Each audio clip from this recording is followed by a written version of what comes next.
My name is Geraldine Celiona, and I been here for 1 year, and actually this month is my anniversary. There's food at the back. Thank you for the food.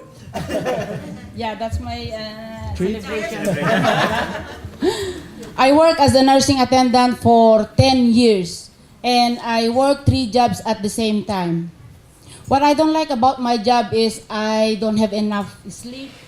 I have no time with my husband, my family, and the most worst thing is I live paycheck to paycheck. But when I met Ate Angie, she inspired me every day. I called her every day. I begged her every day, please help me. And then that's the reason why I decided to fire all my bosses. Good job. Yeah. And I am now full-time in Combine. Yeah. What I like about Combine is it's opposite. I have no sleep before, and now I have lots of sleep. But I love saving people's lives. Of course, we have to go out there and save people's lives. And also, one job is really good, and working with successful people is I am enjoying it. Back to you, Don.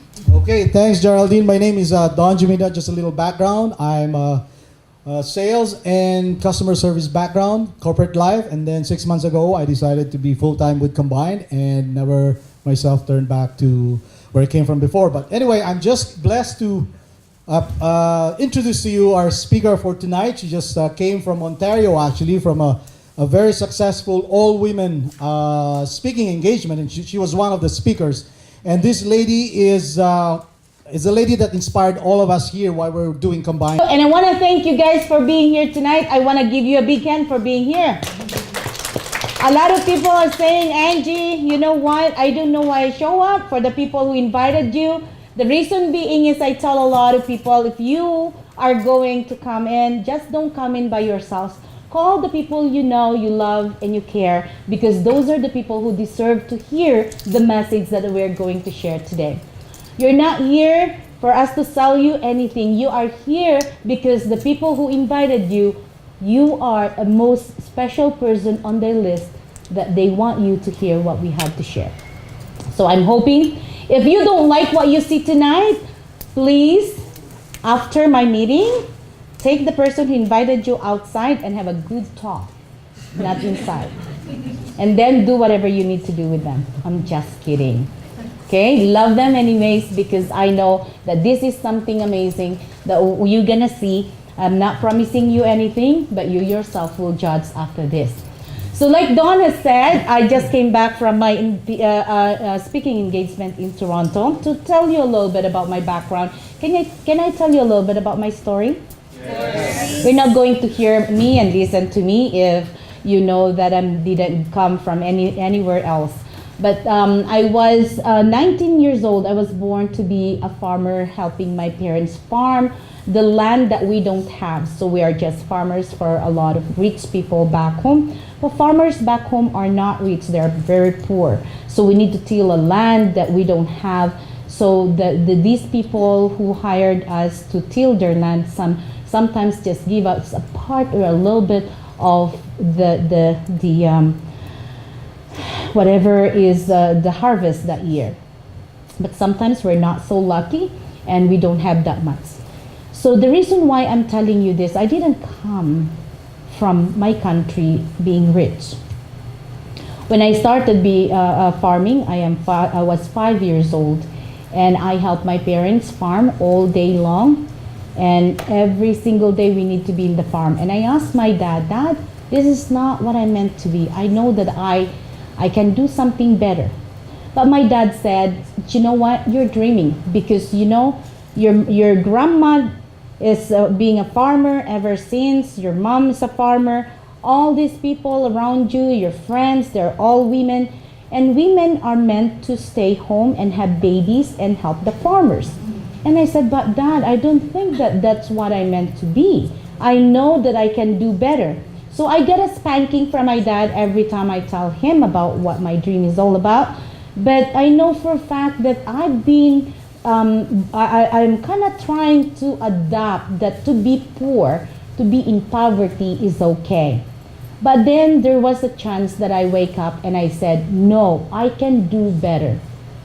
I went to school without the permission of my dad, so he's always beating me up every time I go home because he knows that he expects me to be there and help them.